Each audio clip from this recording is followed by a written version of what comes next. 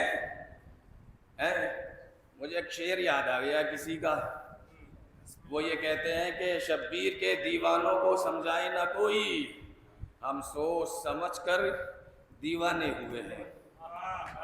ہم خوب سمجھ سوچ کے دیوانے ہوئے ہیں. اس دیوانگی میں دانائی ہے. توجہ ہے, عالم دہر کے کمالات عالم زمان میں دکھانا. ہم کیوں نہیں دکھا سکتے؟ ہم کیوں نہیں ایک جگہ 40 جگہ جا سکتے؟ یہاں اس لیے نہیں جا سکتے کہ ہم ضعیف الوجود ہیں. کاش یہ جملہ محفوظ رہ جائے. ہم لوگ ضعیف ہیں, کمزور ہیں. یہ مادے کی اور میٹر کی بنیاد کے اوپر ہم لوگ ایسا نہیں کر سکتے, چونکہ ہمارا جسم مادی ہے, جسم خاکی ہے. میں کیا کہہ رہا ہوں, ہمارا وجود کمزور ہے, لہذا عالم دہر کے کمالات عالم زمان میں ہم نہیں دکھا سکتے. مگر جو قوی ہوتے ہیں, جو علی ہوتے ہیں, وہ لوگ عالم دہر کے کمالات یہاں دکھاتے ہیں. اور حیرت کی بات کیا, حیرت کی بات کیا, ایک جگہ کیا 40 جگہ. جب وہ اس دنیا میں رہ کر ایک وقت میں 40 جگہ جا سکتے ہیں, آج تو وہ عالم دہر میں ہے کہ جہاں وحدت میں کثرت ممکن ہے.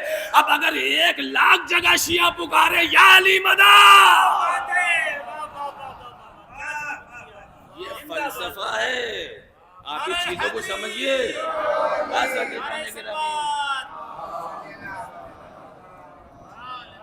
اب بات سمجھ میں آئی آپ کے ماشاءاللہ کہ کیسے ہیں؟ سلوات پڑھیں بزرگ محمد والے پر. ایک سلوات پڑھتے ہیں بزرگ محمد والے پر. کثرت میں وحدت, وحدت میں کثرت عالم دہر میں ممکن ہے, یہاں نہیں ہے. اب سن لیجئے آپ, ایک روایت ہے. اب روایت تو اس لیے پڑھ رہا ہوں تاکہ اس سے مربوط ہو جائے معاملہ. مولا کائنات نے ایک شخص سے کہا اپنی زندگی میں, اپنی حیات میں, رسول کی دنیا سے پردہ کرنے کے بعد. بہت سارے انٹلیکچوئلز حضرات, پڑھے لکھے دانشور حضرات معجزات کا انکار کر دیتے. اپنی صف کی بات کر رہا ہوں میں, دوسرے کی صف کی نہیں. کیا آپ کی سمجھ ہے ماشاءاللہ, کیا دانشوری ہے, جزاک اللہ. میں کہہ چکا ہوں کہ ایسے ہی دانشور کے اندر سے جانور نکلتا ہے. معجزات کے اوپر شک, کرامات کے اوپر تردد سے کام لے رہے ہیں. توجہ ہے, آپ ان سے کہیے کہ اگر آپ کی سمجھ میں نہیں آتا ہے تو آپ کا کانسیپٹ آف ٹائم کلیئر نہیں ہے. آپ اس عالم زمان کو دیکھ کے بات کر رہے ہیں کہ یہ کیسے ہو سکتا ہے. ابھی اور بھی ہے جو اس کے اوپر عالم دہر اور عالم سرمد ہے. توجہ ہے, جب 3 زمانے ہیں تو 3 ہی تو درکار ہے ہمیں ٹائم. مولا کائنات نے ایک شخص سے کہا کہ کیا تمہیں یقین نہیں ہے کہ میں بعد پیغمبر ان ملکات اور صفات کا حامل ہوں کہ جو پیغمبر اپنی زندگی میں کہتے رہے ہیں. وہ شخص خاموش ہو گیا. جب وہ خاموش ہو گیا تو انہوں نے کہا کہ میں دکھاؤں, پیغمبر سے پوچھواؤں. کیسے مجلس سن رہے ہو آپ؟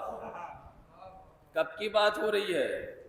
پیغمبر پردہ کر گئے تھے دنیا سے, تاکہ پیغمبر سے دلیل دلواؤں اس بات کی. کہا یا علی کیسی باتیں کر رہے ہو, اس وقت پیغمبر تو پردہ کر چکے, اب کہاں. کیا کہہ رہے ہیں؟ اب وہی اختیارات دکھائے جو عالم سرمد اور عالم دہر کے تھے. ایک مرتبہ اشارہ کر کے کہا کہ دیکھو مسجد قباء. مسجد قباء نظر آئی اور اس کے اندر پیغمبر اسلام محراب عبادت میں بیٹھے ہوئے ہیں. جب نماز پیغمبر کی تمام ہو گئی تو پیغمبر نے پلٹ کے دیکھا اور دیکھنے کے بعد میں بس یہی کہا کہ کیا تم نے ہمارے بعد اتنی جلدی ہمارا حکم بھلا دیا.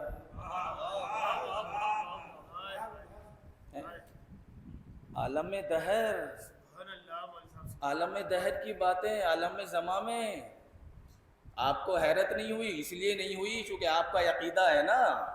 چونکہ اب میں نے یہ کلیئر کر دیا آپ کو کہ عالم زماں کیا اور عالم دہر کیا ہے. اب آپ کو تو اور بولنا چاہیے تھا اس بات کے اوپر. وقت گزر گیا. جب وقت گزر گیا تو وقت آیا امام حسین علیہ السلام کا. امام حسین کے پاس آنے کے بعد میں لوگوں نے کہا کہ یہ ابن رسول اللہ، ہم آپ کے پاس ایک روایت کی تصدیق کے لیے آئے ہیں. امام حسین نے کہا کہ اچھا وہی مسجد قباء والی روایت. کیا کہہ رہا ہوں، توجہ ہے؟ کہا کہ اچھا وہ مسجد قباء والی روایت. کہا کہ قسم خدا کی فرزند رسول ہم اسی لیے آئے. کہا کہ بیٹھو. وہی منظر امام حسین نے دہرایا. کہا کہ دیکھو مسجد قباء کے اندر دیکھا تو پیغمبر اسلام محراب میں. پیغمبر نے پھر مڑ کے کہا کہ ہمارے بعد تم نے اتنی جلدی ہمارا حکم بھلا دیا. روایت یہی نہیں رکی، چھٹے امام تک آئی بات. اب گیپ زیادہ ہو گیا تھا نا. کیا کہہ رہا ہوں بھائی تیسرے امام اور چھٹے امام کا زمانہ فرق ہے. پھر کچھ لوگ آئے کہا کہ فرزند رسول ہم آپ سے ایک روایت کی تصدیق کے لیے آئے ہیں. امام نے کہا کہ وہی مسجد قباء والی. صلوات پڑھے مل جل کے محمد وآل محمد پر.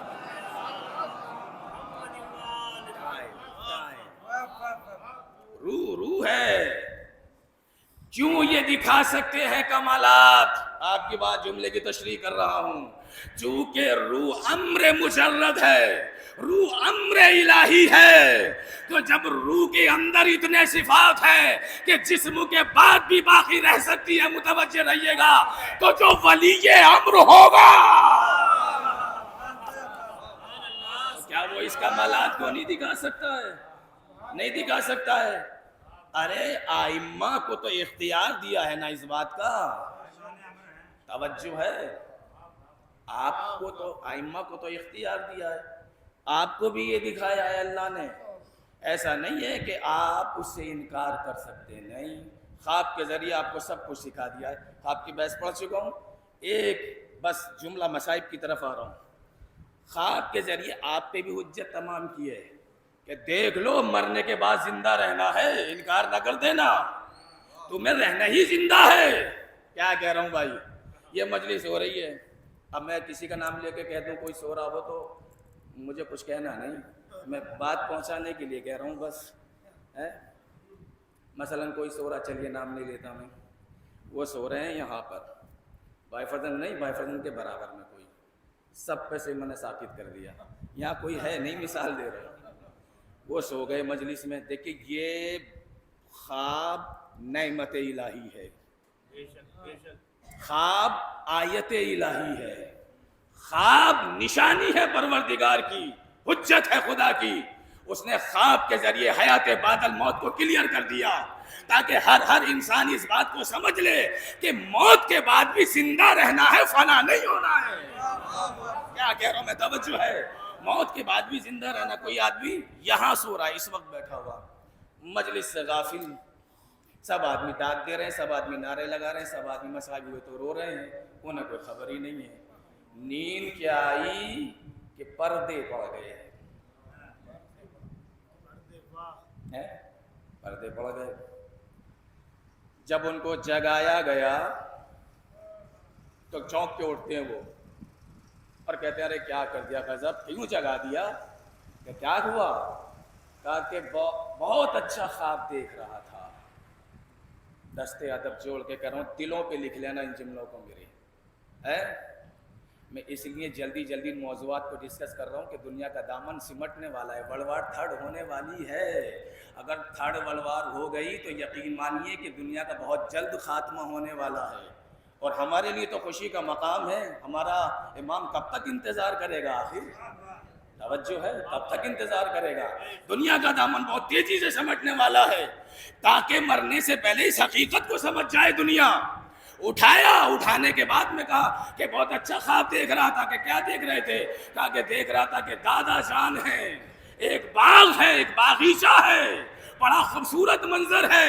دادا جان سے باتیں ہو رہی تھی۔ دادا جان کب مرے تھے؟ 40 سال پہلے۔ ارے کیا کہہ رہا ہوں بھائی، تھوڑا سا ہے۔ 40 سال پہلے دادا جان کا انتقال ہوا تھا۔ کہا کہ اچھا؟ کہا کہ یہاں مجلس ہو رہی تھی، مجلس سمجھ میں نہیں آ رہی تھی؟ کہا کہ آواز ہی نہیں آ رہی تھی۔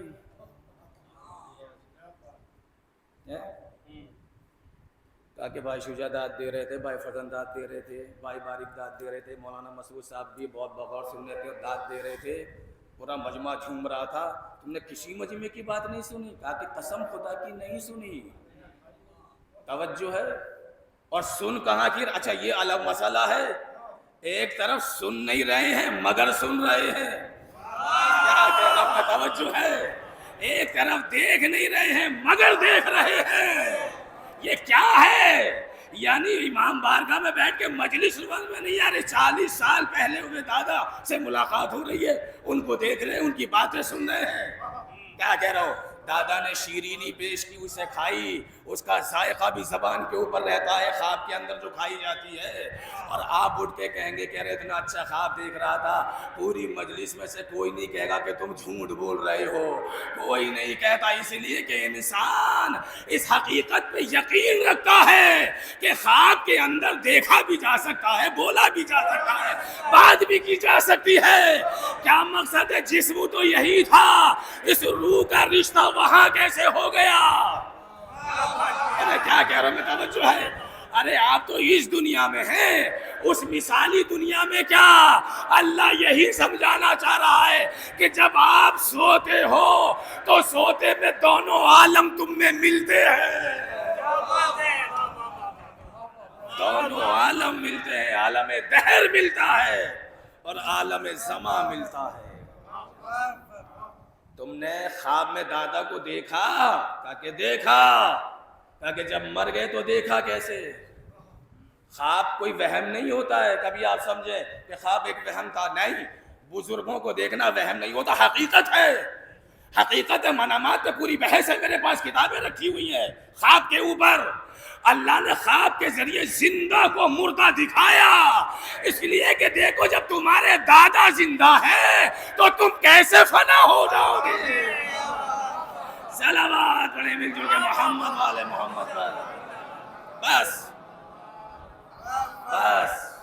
بہت ساتھ دیا عزیزان گرامی، بہت شکر گزار ہوں آپ کا کہ اتنی سخت بحث کے اوپر آپ نے، ورنہ امر کی بحث پوری رہ گئی، ابھی امر سے تو بات آگے بڑھی نہیں تھی، ولی امر تک آئی تھی، ابھی تو بہت سارے قرآن استدلال رہ گئے، مگر یہ ہے کہ اتنا یقین رکھیں کہ آپ کو فنا نہیں ہونا۔ موت کا مطلب مٹ جانا تھوڑی ہے، موت کا مطلب فنا ہو جانا تھوڑی ہے، یہ تو قانون الہی ہے کہ جو اس دنیا میں آیا اسے چھوڑ کے جانا ہے، مگر چھوڑ کے کب جانا ہے؟ جب اس سے بہتر دنیا تمہیں دی جائے۔ کسی کو کرائے پہ مکان دے دیجیے، آپ کرائے پہ رہتے ہیں کہیں جا کر، تو اسے سجاتے ہیں، سنوارتے ہیں، اس میں پتھر لگائیں گے، ضرورت کی چیزیں لا کے رکھیں گے، بس رات گزارنی ہے، کچھ مہینے کچھ سال، مگر جب آپ کو یقین دلا دیا جائے کہ یہ پراپرٹی آپ کی ہے، یہ ملکیت آپ کی ہے، تو آپ اس کو نقشے سے بنوائیں گے، اچھی طریقے سے بنائیں گے، چونکہ آپ کو اس میں زندگی گزارنی ہے۔ بس یہی حیثیت اس دنیا کے مقابلے میں اس دنیا کی ہے کہ یہ دنیا صرف ویٹنگ روم ہے۔ ایک دن موت کی گاڑی آنی ہے، تمہیں سوار ہو کے چلے جانا ہے، دوسری دنیا میں تمہیں زندگی گزارنی ہے۔ یہاں زندہ رہنے کے طریقے سیکھو، زندگی کہیں اور گزارنی ہے۔ بس عزیزان گرامی، موت پر جادو، موت کا جادو جب ہماری روحوں پہ نہیں چل سکتا تو جو مالک ارواح ہیں ان پہ کیسے چلے گا؟ جب امر کے اوپر موت کا جادو نہیں چل سکتا تو ولی امر پہ کیا موت کا جادو چلے گا؟ یہی وجہ ہے کہ گردن قلم ہوگی مگر نو کے نیزہ پہ قرآن پڑھا جائے گا۔ کیا ہے یہ؟ حیات بعد الموت، حیات بعد الموت۔ عزیزان گرامی،